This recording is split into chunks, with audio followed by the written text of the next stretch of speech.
trying to get this movie right is you're threading the needle of, modern audience, or they seem to think that they have to pay attention to modern audience. You've got the legacy of the movie itself, which has lots of politically incorrect humor. I watched the original the same day I watched the sequel, just to remember. It's like, oh yeah, he does get like a strip club. He goes to effectively a house of ill repute, which is something Beetlejuice would do. And Keaton is like on fire. He's so good. Oh. But Paul, starting with you, we'll get your thoughts, and then Script and Badger. Well, I like movies, but I also like the business of movies. And I have this theory or premise that people are attracted to the premise of something in a way that is very difficult to define. And if you nail the premise, it's actually difficult to fuck up the movie. And which is why some people go, why do people go see Adam Sandler movies? Because he nails the premise. And the critics hate it, but he nails the premise. So the people out there go, I get what the movie is. It's not that hard. Murder mystery, Adam Sandler with Jennifer Aniston. I like that idea. Then all you need to do is just not trip over your shoelaces. That's really the key to the movie or a TV business too. People get way too complicated and way too involved. And so I was watching it as a former network executive and going, bravo. It's not a great movie, but neither was the first one actually. And truth be told. And so what are the elements? Keaton was just smashingly good. And he's a far better actor than what he was in the first movie, where he was just kind of a goofing comedian. This time, oh my gosh, just all those other layers on there were great. Ortega was fantastic. She wasn't doing Wednesday. Catherine O'Hara, there's not a single thing she does that's bad. Like, seriously. I love her. She's like a modern Lucille Ball. Yes. Yeah. And so the thing is, people are there because of the joy those actors bring. None of them have any baggage. And I would say that the vast majority of the people that are watching this movie have never seen Beetlejuice at all. Well, this proves something. I mean, and let's welcome here. Verbal Riot is coming in hot. So did I like it? Could they have chopped the first 30 minutes down to 10 minutes? Sure. Yeah. Yes, absolutely. I don't know why they didn't, but I have a theory to that, in that this movie felt like it is corporate notes all over it. More bang, more hustle. Like, we can't let this fail. Oh my God. No, don't take this out. It's got to be in there. More warmth, more crazy. And the movie needed to calm down, but I just felt corporate notes all over it. So there's my thought. It felt like that. And also I would compare to, look, I agree. Beetlejuice is not a great movie. It nailed one thing. It got one thing right that's more important. It's not the story. The story was convoluted all over the place. There were 4 different plot lines, basically. It doesn't matter. It doesn't matter because they got the characters right. Yeah. The characters are right. Conversely, Rings of Power doesn't get the characters, and that's why you're not invested no matter how good the story is. Right. So put a pin in that. Look at Xena, Warrior Princess. Love the characters. Yeah, just to piggyback off of Paul, you look at the international number, 36 million compared to the 111 million. And it just goes to show that the rest of the world doesn't care about Jenna Ortega, and probably doesn't care about the first movie either. That's true. I want to get everyone's thoughts here on the film, since Alan and I have already done a review. Script will go to you, Badger, and then Verbal. Sure. So one of the things, like, to support what Paul said, they do a great job with the characters, and the actors actually are doing a lot of the heavy lifting in this film. The sad part is that we have 2 television writers, Al Goff and Miles Miller, who are fairly notable writers, but they write for CW stuff. Like, that's their caliber. And they got very lucky with Wednesday, and I thought Wednesday was a mixed bag. But one of the things that made the original Beetlejuice so funny is the fact that it's the living people that are inconveniencing the ghosts as opposed to the ghosts inconveniencing the living people. There was no premise to this sequel. I mean, it has 4 plots. It's overridden. It doesn't follow the simple KISS rule, which is keep it simple, stupid. And I think that causes it, because when I was in the theater, it was a bunch of people my age group between 30 and 45. And even Keaton, trying as hard as he could, got a couple of chuckles out of the audience. And when they walked out, they were not impressed with it. They were just like, wow, at least it was only 90 minutes, but it was vacuous. I mean, Catherine O'Hara has like some of the funniest lines in the movie. I thought Michael Keaton was doing a great effort to try and, hold this movie up, but I felt the editing was off, the cinematography was off, the makeup was atrocious. Like, you could tell Michael Keaton is in makeup as opposed to when V. Neil was doing it back in '88, where it looked like that was his corpse talking. Yeah. It really just felt like the only people that were putting in effort was the cast, and like the rest of the production crew and writers were just trying to hit a deadline. And I think this is going to be a double-edged sword with regards to the studio system, because even though it's performing great domestically, and I hope it has the legs domestically to keep going, it's going to further solidify what Hollywood has been doing for a while, which is that comedies don't travel, and therefore we shouldn't be investing in them.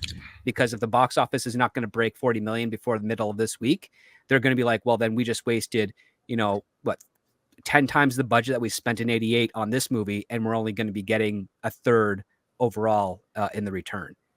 And it's mostly going to be domestic. That's the bad part of it there.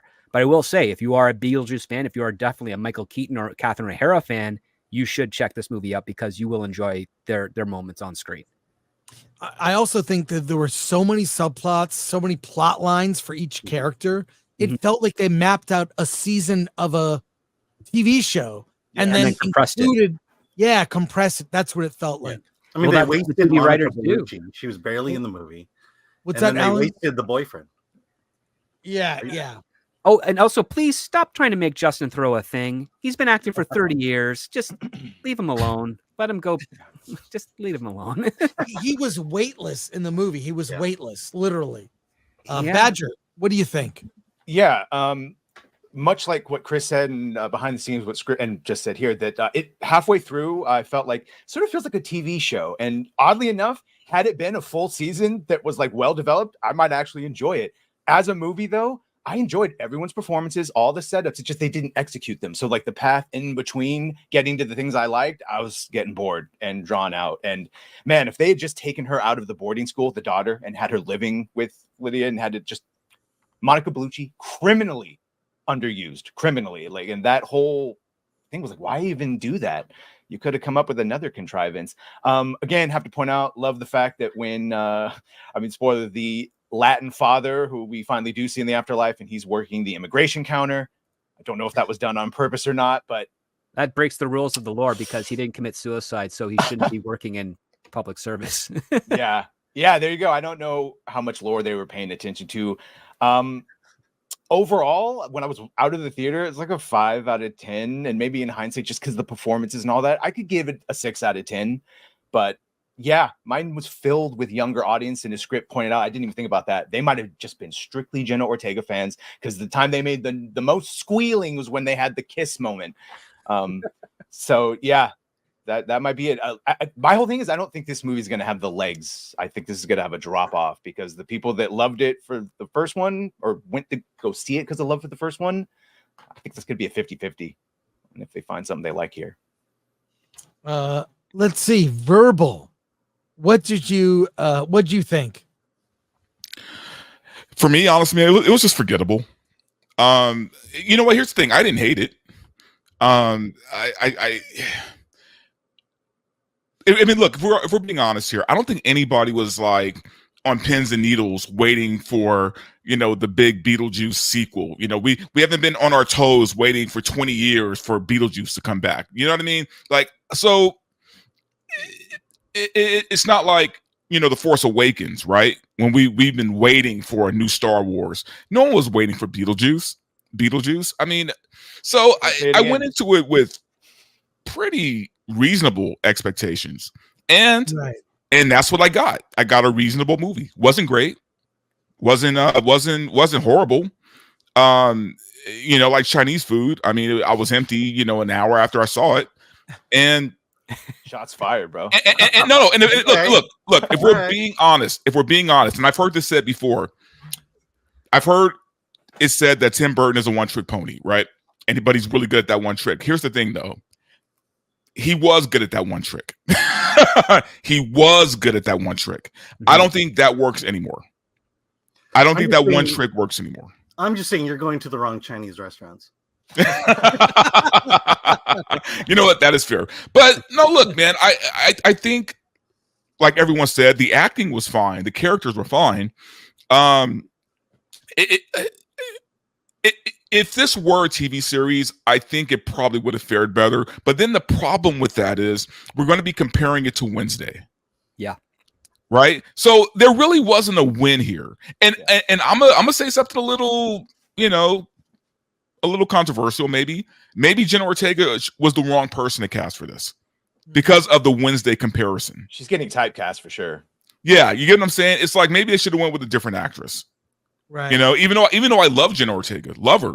Yeah. She's very charming in the movie, I thought, especially the moments where she showed ability and Yeah, no, she was fine. There was nothing wrong with her. It's just the comparison, though, is there. And, the fact that Michael Keaton, was not in the movie nearly as much as he probably should have been for a movie called Beetlejuice, it was just fine for me. Like, honestly, it was one of those movies where I wish I could have loved it or hated it, but instead it was just kind of like, okay. That was a Beetlejuice movie. Well, I mean, he was only in 15 minutes of the first Beetlejuice, but they were very memorable 15 minutes. And that right. And here's the thing: the first, okay, I get it. I get now why I left so empty. I felt like the first movie had heart. Mm-hmm. It had a heart to it. This did not. Like Gina Davis and Alec Baldwin were the heart of the first movie. That's and the fact that Gina Davis wasn't in this. At least I get Alec Baldwin's problematic, blah, blah, blah. No one wants to touch him right now. Well, no one wants to die on set. Yeah. Well, that too. Right. But Gina Davis is still around. I know. Yeah, Jeffrey Jones's character. Jeffrey Jones, right? But there's a very specific reason for that one. Yeah. Right. Well, Jeffrey Jones. What's so funny? I have this app that this is crazy.